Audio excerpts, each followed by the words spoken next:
And our first guest couple here on this segment is a couple who are coordinators, actually, for the Retrouvaille movement. So we do welcome to the show today Albert and Bertha from Tucson, Arizona, talking to us about Retrouvaille. Are you there, Albert and Bertha, on the line? Yes, Colleen, we are here. This is Albert, and my wife Bertha is here right next to me. Thank you so much for inviting us on your program and allowing us to share a little bit about the Retrouvaille program. Okay, yeah, tell us a little bit about it and then your story after that. So just give our listeners some background on what is Retrouvaille, what it means, how you do it, why you do it. Okay, very good. Well, Retrouvaille is a French word for rediscovery, and it is a peer ministry. It is a community of disciples. It is couples and priests that are dedicated to helping, those in troubled marriages to rediscover the loving relationships that first brought them together. So, Retrouvaille is Catholic in its origin and its orientation, but our program is open to all faiths. The program began in Quebec, Canada, is where it began, and that's where it kind of got that French name from. It started off as a French language ministry. But then, it was translated to English, and like I said, it began back in 1977. And at this point now, Retrouvaille has spread to many different countries, many different languages. Today, Retrouvaille has 158 communities. We present in 7 different languages in 28 countries around the world. Let me just stop for a second and tell our listeners how to spell Retrouvaille, because it's a French word and most of us are English spellers. Retrouvaille. Is that right, Albert? That's correct. Okay, exactly. Retrouvaille, which means rediscover. Got it. Okay, keep going. Okay, so the Retrouvaille program consists of a weekend session and then 12 follow-up sessions after that. And then even beyond that, the communities have an ongoing program that they call CORE, C-O-R-E, and it stands for Continuing Our Retrouvaille Program, or our Retrouvaille Experience, and it's an ongoing program of support for the couples. So now, Albert, when you said there is that's a peer ministry, the 12 follow-up sessions, is that do those take place each week after your weekend retreat or each month? When are those 12 follow-up sessions, and is everybody there, or just is it a private session? The follow-up sessions are for the couples that have, done the original weekend, and they're presented by couples who have been on the program and gone through the program. And yes, the format varies a little bit. Most places have 2 sessions on a weekend after the program, and they present 2 sessions, so they actually meet for 6 different times. Okay, I see. 6 times. There's 2 sessions to follow up each time. Okay, go ahead. Yes. And then there's the core groups after that meet each month, if they want Correct. to. Yes, the core group is this is kind of the voluntary part. If you want to continue being in the company of a support net is really what it is. Right, people trying to restore their marriages too. Exactly. And so there is enrichment on these sessions, and we meet, and then we normally have like a little potluck dinner, possibly, and then we have some sort of teaching, some sort of enrichment for the couples after that. Okay, great. So what led you two, Albert and Bertha, to Retrouvaille, and how did you get to the point where you needed your marriage to get fixed, and then how did Retrouvaille change it? Well, what I found ourselves at is that we've been married now for 38 years. At that point, we were 21 years married, and we had raised 4 children. There was lots of arguments and fights, many leading into the silent treatment and just ignoring each other. Eventually, the lowest point in our relationship occurred when I discovered Albert's infidelity. I wanted to leave. I wanted to seek a divorce. Albert did not want to lose his family. I didn't want to break up the family either, but it was a very conflicting, difficult time in our lives. And it was around this time that I found a brochure about Retrouvaille, and I'd never heard about it before.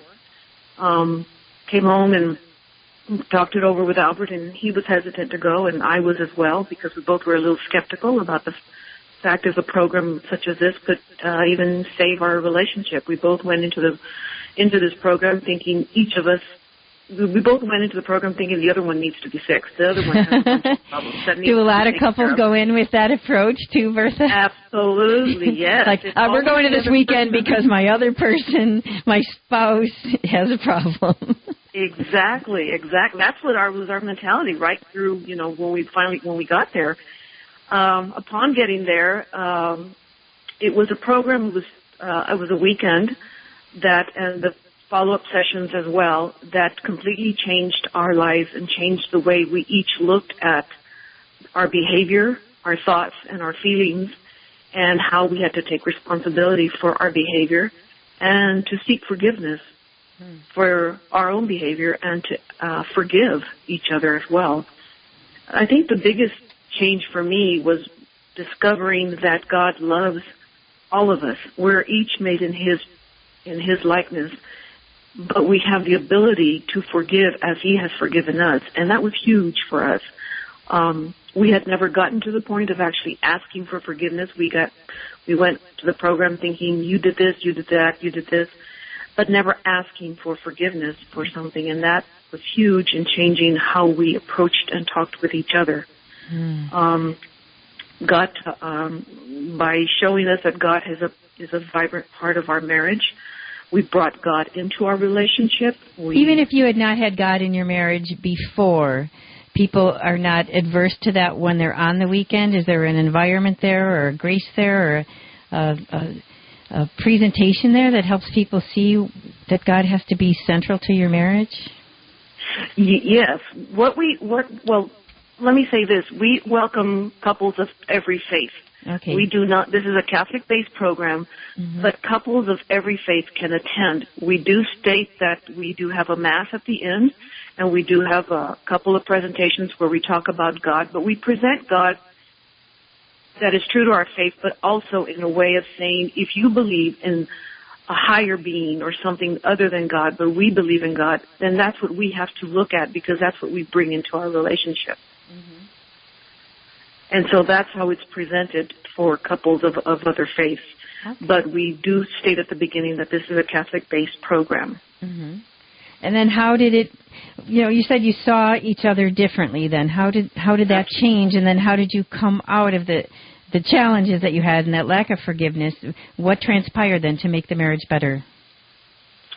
Well, what transpired, in my opinion, I can have Albert answer that for himself. For me, what transpired for me was that I had to look at myself and focus on changing my behavior and know that God accepted me. Now, the challenge was that I still was deciphering my feelings and realizing that I still acted angrily, or I would get whatever, but I had to look at that. Why am I acting this way? And the feelings are there, but why do I have to act that way? And talking about the feelings behind it, that really helped Albert a lot to understand where I was coming from. And perhaps Albert can answer.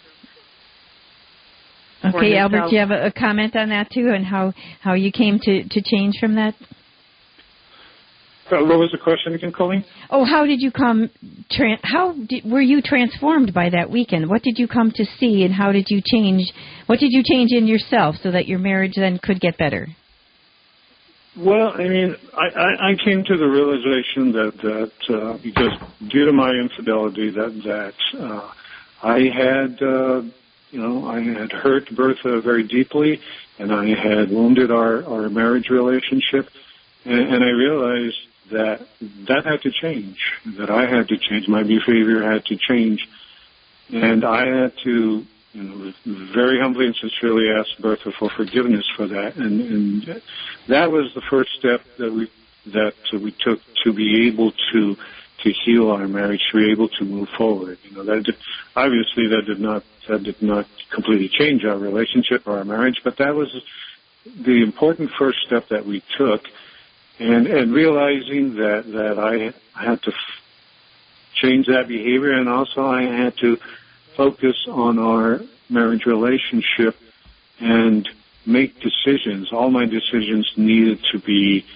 with the idea that what is best for our relationship, not for me necessarily, or for what I want to do, but what is the best thing to do for our relationship. That's God's grace. I can tell. That is beautiful. So that you found you had to sincerely ask for forgiveness, focus on marriage, and make decisions based on the couple relationship. Thank you so much for sharing your story with us, Al and Bertha. Thank you. Thank you for giving us time to be with you and share with you. Okay. God bless you.